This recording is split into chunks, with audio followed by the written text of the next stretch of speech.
Welcome to our next module, Paragon Searching and the Collab Center. By now, you know that you're able to search from a few different places in Paragon.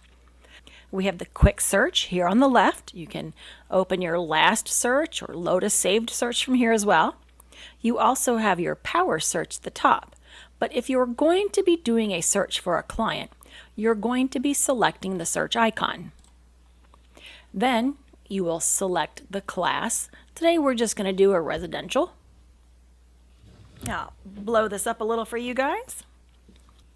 Remember, from here you can load a search, load your last few searches. I believe there are 15 here.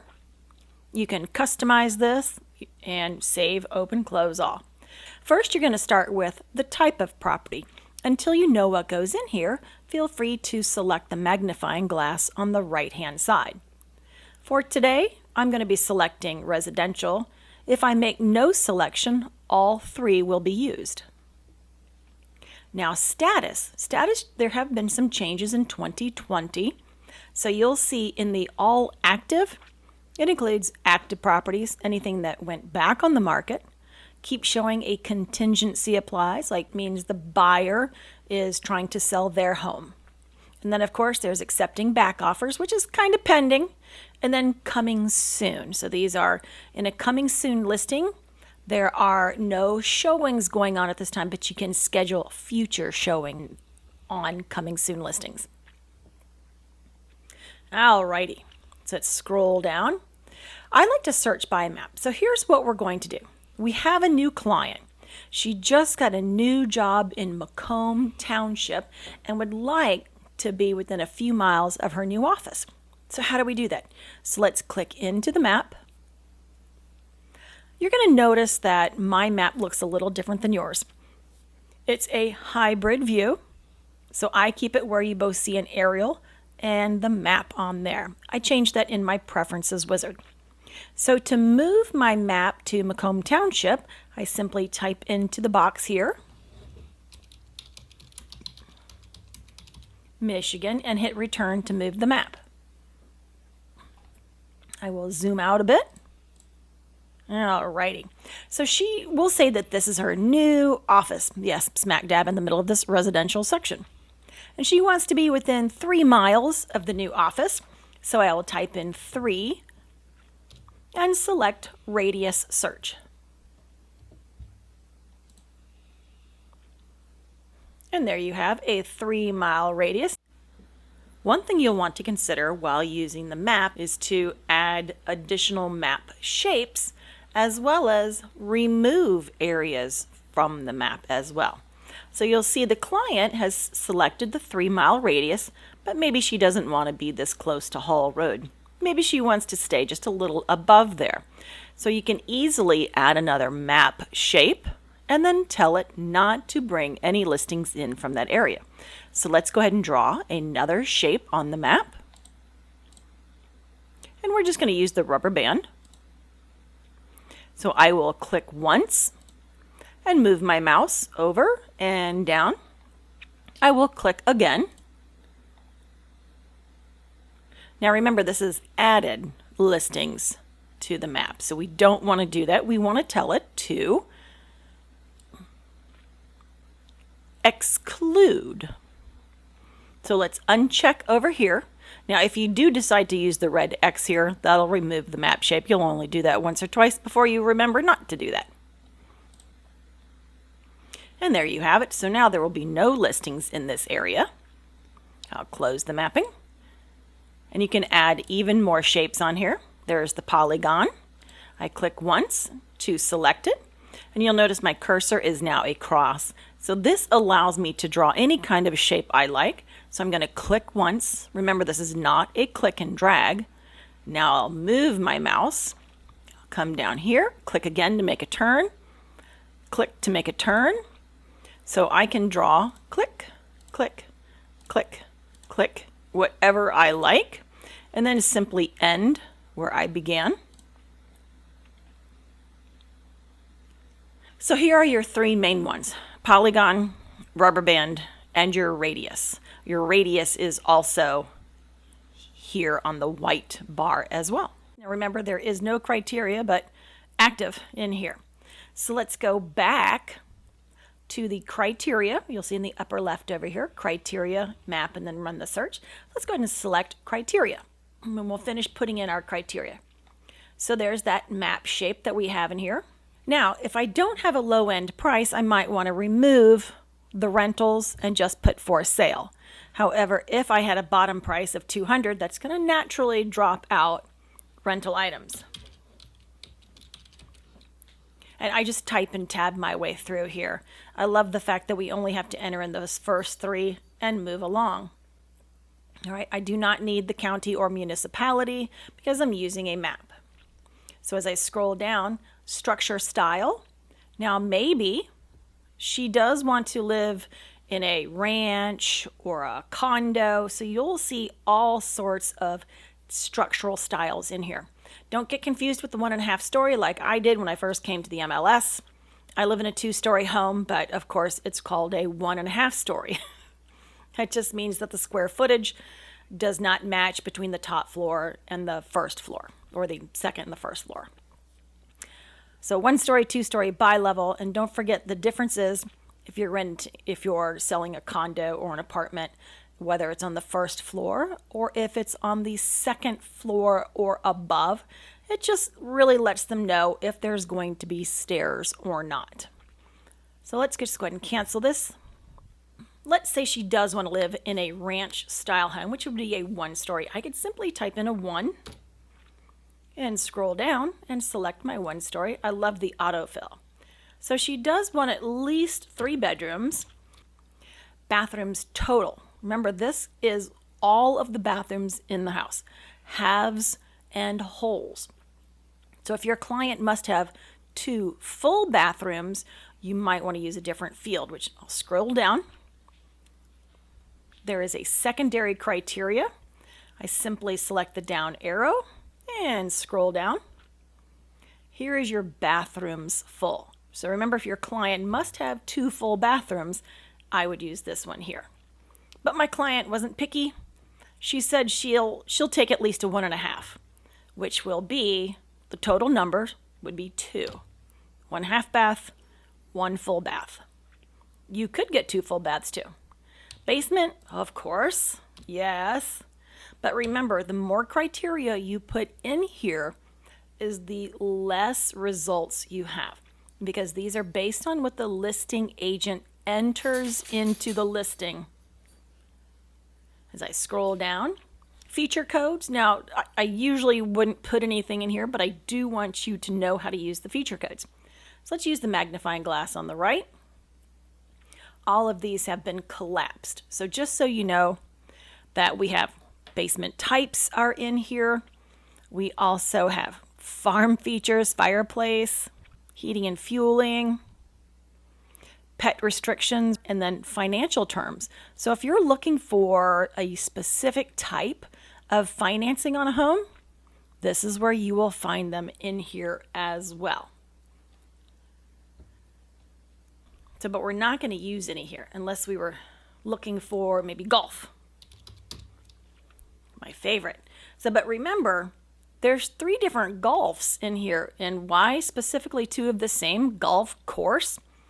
ZA is in a different section than F. One is going to be what is in the community, and then the other one is going to be what's in the backyard. So if I've selected that, I'm sure I have nothing over here. It's a good time to let you know. So over on the right-hand side is my summary. So as I scroll down, I can simply delete the features that I just added, and we will have some more results. Okay, she wants at least a 2-car garage, at least 1,000 square feet. All righty, we still have 12 properties. Let's go ahead and search.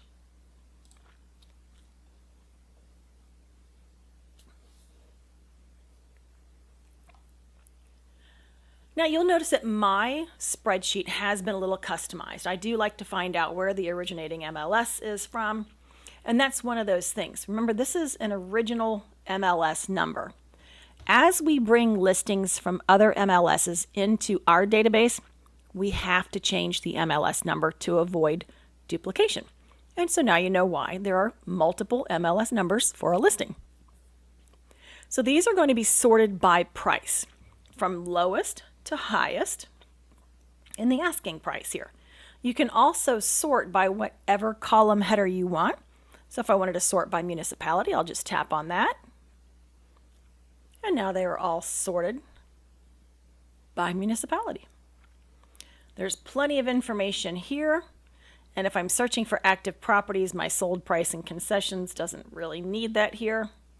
But all sorts of information. And remember, I can customize here as well. If I want to add more things to my spreadsheet, if I'm specifically looking for, the baths or beds or structural style, if they aren't on my spreadsheet. You can just pick from pre-formatted spreadsheets as well by clicking the green reports button. So I'll just scroll down to the spreadsheets. I have a Fannie Mae, residential details. So you'll see there's a few. And if you're looking at water properties, there's the report you might want to pull. And if you just click the star, it adds it to your favorites. And it'll always be right at the very top, right in your favorites. All right, so back to our search for our client. I'm going to go ahead and save this search for my client. So in order to do so, I go up to my blue bar and I want to save my search as, so I want to give it a name. Now this is not for myself, but for my contact. Let's see, we'll say Betty Buyer. She is my favorite client. And I usually like to date it to 1/21/21. Now, if I already added Betty in as a buyer, I can simply start typing her name right here. But she is there. Or I can add a new contact.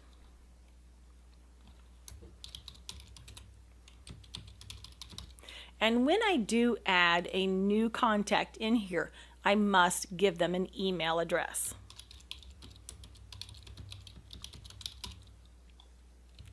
Alrighty. None of the other information is needed at this time, but I have to have an email address to send them emails. And save. Alrighty. So actually I've got both of my buyers in here at the moment. So let's just pull Betty Buyer out of here. And then we're going to go to Save and Notify. And you'll always want to make sure that you see the big green box that says Success. Okay, so here we are. This is where you're going to be setting up your Collab Center notifications for your client. I love the fact that it puts you right here. So the first, we're going to check those settings because they are defaulted to go out immediately to your client and to you. Here's what's going to trigger a notification to your client. Any price changes or new matches, if there's a new comment by your client or you. And then I've also selected status change, so my client knows if things are going pending really quickly. You'll also notice under the magnifying glass, other things that you can send notifications on too. So my client is going to get my notifications immediately. Johnny is a hot buyer. My agent notifications, either or, if you like to do them at the same time your client does, that's perfect. But I want to show you how to set up recurring. So if I only wanted to do daily emails, I need to tell it when I want my daily email. So I'm going to click on Set Time Frame. Now, yours will come up at midnight because that is the start of the new day. I've selected mine in my Preferences wizard to be 7 a.m. So that goes out daily and every one day at 7 a.m. It's going to go to Johnny. And if I could also have we'll put Betty on here as well. And I do not need to BCC myself because remember, I already have my own agent notification here. As I scroll down to my subject line, this is the standard. It does clear the CAN Spam Act. Activity notification for your Collaboration Center site. I might touch it up a little bit. Macomb Township search. Just so she knows which one it is. Go back up to the top and click OK. So that's my settings. And there's those 12 matches. And then I simply send the welcome message. Now you'll notice it looks blank. Yes, I know. Go ahead and preview to see what your client will see. Now this is why you do your preferences wizard for your Collab Center too. Remember, you should have your cell phone number up here, an email address, and always make sure to spell your buyer's name correct. So as we scroll down, they will see that there are 12 matches that have been found. Where do they come from? They're undecided. And then there's also agent picks that you can put in there for them too. And we have a cheat sheet for that in the MLS documents. Categories to mark them as favorites, possibles, and rejects. Communications, they can even create their own custom folders. Homes with pools, homes with fences. And comparing listings is getting easier too. They do need to create a password. All right, and here is the other piece in the Collab Center Preferences Wizard. If your headshot comes out squishy, for a lack of better words, you need to upload a square headshot. Just take the headshot you currently have, and there's a crop tool to turn it into a square. Now there's also spots for your social media accounts. Google Plus has been changed to Instagram. This screen has just not been updated. It's only a preview. So remember, you'll need to make sure to get your company logo in here, your headshot, and any of your social media accounts if you would like to add those in. It's not mandatory. Alrighty, and send. Now again, always wait for that big green bar, email sent. Alrighty, and close. Now I want to view my client's Collab Center. So there's a button right here to do so. So here is my client's Collab Center site. He can upload a photo. Here's the buyer activity. And as I scroll down, there's all the updates to the dashboard and all the new listings that have just populated on his site. Your clients can favorite listings, they can mark them as possibles, reject, or create their own custom folders. And if they'd like to view the entire detail, in your client's collaboration center, you'll also see recent sales, communications, and their saved folder is right up top. At the very top under My Home Wealth, you can add in the client's home address, and this will help them with the valuation of their own home. Last thing I want to show you is under the Contact Me page. Now this is what the Contact Me page looks like for me. Here's my company address, headshot, contacting me at the office. I also have this is actually my HomeSnap account right here. There's the public profile to my HomeSnap account where they can search like an agent. Here's my social media links. If you have a video you would like to upload about yourself, this is what I did. Remember, you host them on YouTube. So I created a video and I saved it to YouTube, and then I shared that link from there to put it into my Collab Center. The About Me page is a default. It just tells them how to use their site. Under My Links, these are things that I personally added for my clients. These are specific to my area. Even one I found from NAR. Staging can help you sell. HomeSnap, that's that same website there. It's the public site. Check your weather. And of course, let's not forget about Warwater Brewery in St. Clair. Let's close out this page.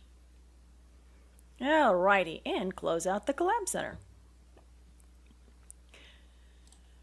From your client's record in Paragon, you can remove the search, edit that search. Maybe they need to change their criteria a little bit, even resend the invitation. There's the agent recommended on the left, comments, and the last thing I want to show you here is their message history on the bottom left. And this is where you will see all of the emails sent to this particular client. As I close out Johnny Buyer, here's where I will see all of my clients, and the blue view button will get me right to their Collab Center site as well.